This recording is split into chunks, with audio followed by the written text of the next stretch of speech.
Oh sugar, come sit a spell. Lean in close now, 'cause what I'm about to tell you might just make your heart skip a beat. Or break it clean in two. Picture this. It's Thanksgiving Eve, the kitchen glowing warm under that old yellow light fixture. Air thick with cinnamon, sage, and the kind of love only generations of hands kneading dough can leave behind. There she stands, Eleanor, 54 years young, apron strings tied tight like armor.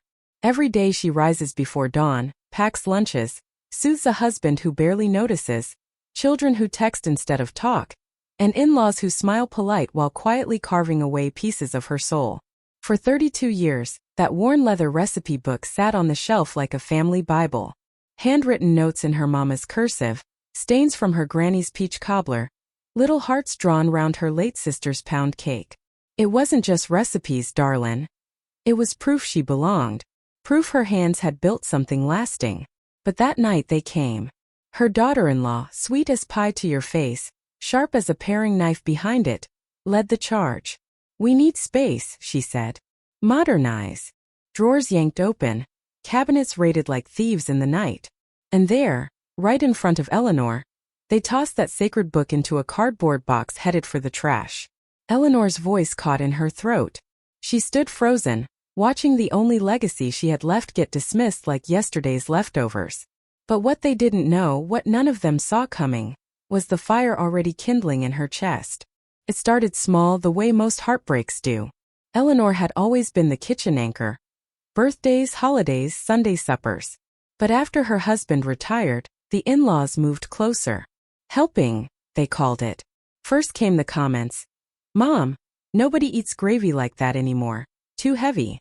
Then the substitutions. Low-fat this, gluten-free that, until her cornbread tasted like apology. She'd swallow it down, smile, say, whatever y'all like. Nights she'd stand alone at the sink, scrubbing pots, whispering to the ghosts in that recipe book. Mama, they'd hate your fried okra now.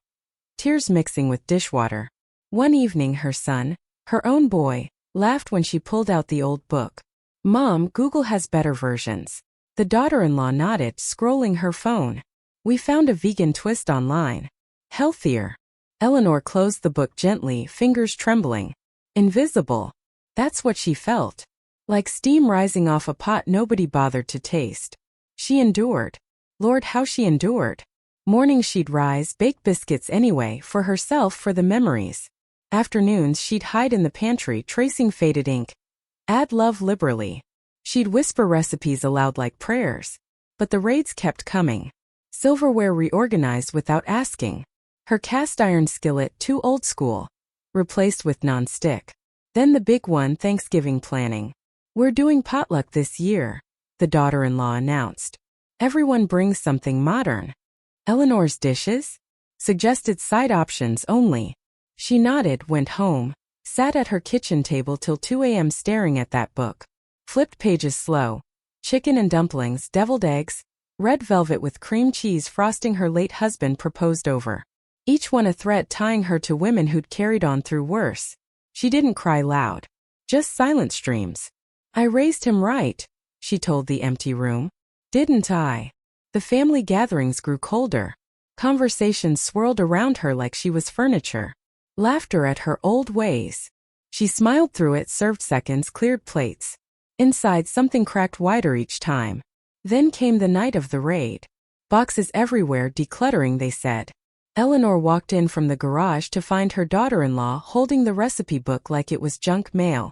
This is outdated, the younger woman said. We're donating it. Or tossing. No one uses these anymore. Eleanor's heart slammed. That's mine, she whispered. Her son shrugged. Mom, it's just paper. Just paper. She reached for it. Hands shook. The daughter-in-law pulled back. We're trying to help you move on. Move on.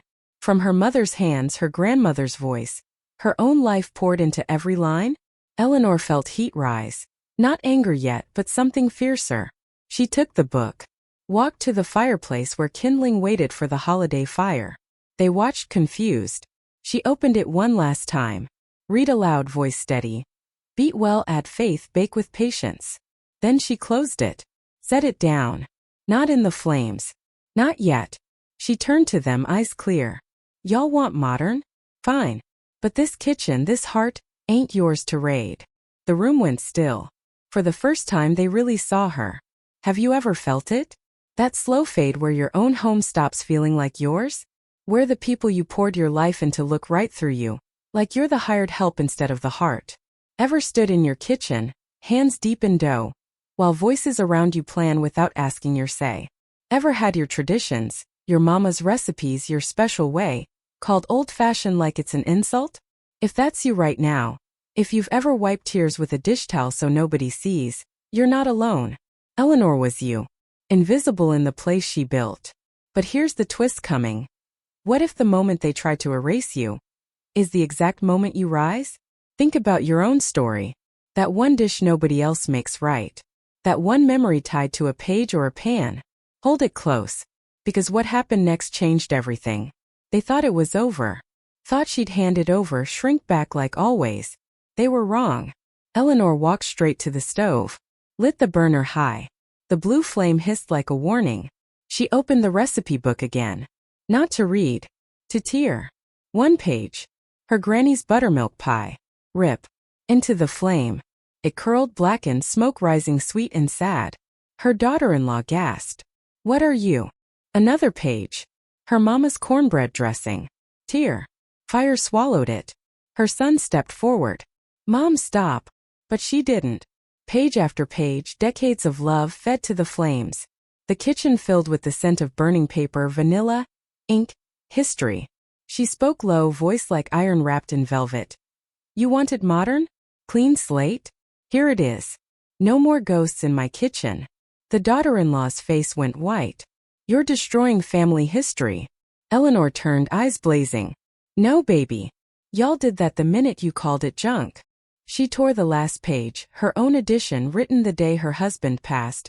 For my loves forever. Dropped it in. Watched it ash. Silence thicker than gravy. Then she reached under the counter. Pulled out a brand new notebook, plain empty. And a pen. This one's mine, she said. From today. My rules.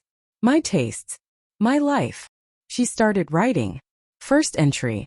Eleanor's redemption, red velvet. No apologies. Her son stammered. Mom. She looked up. Sit down. Or leave. But this kitchen? It's closed to thieves. The daughter-in-law tried to argue. Eleanor raised a hand. Out. They left. Door clicked shut. Eleanor stood alone. Smoke lingering. Heart pounding. But for the first time in years she smiled. She wasn't broken. She was just getting started. And the revenge? It was sweeter than any cobbler. Eleanor didn't speak to them for weeks. But she cooked. Lord, did she cook. New recipes. Bold flavors.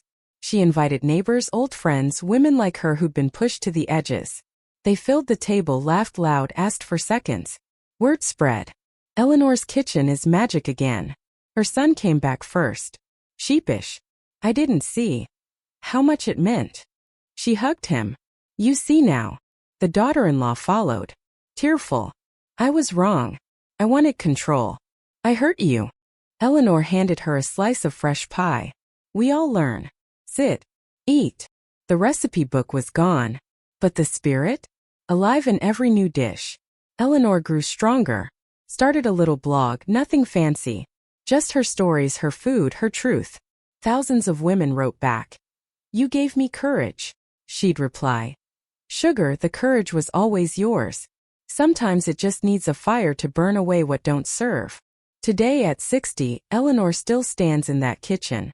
Apron dusted with flour. Notebook full. Heart full. She learned. Legacy isn't pages. It's the love you keep choosing for yourself first. So if you're feeling small tonight, if someone's trying to raid your space, your voice, your fire, light your own match. Burn what no longer honors you.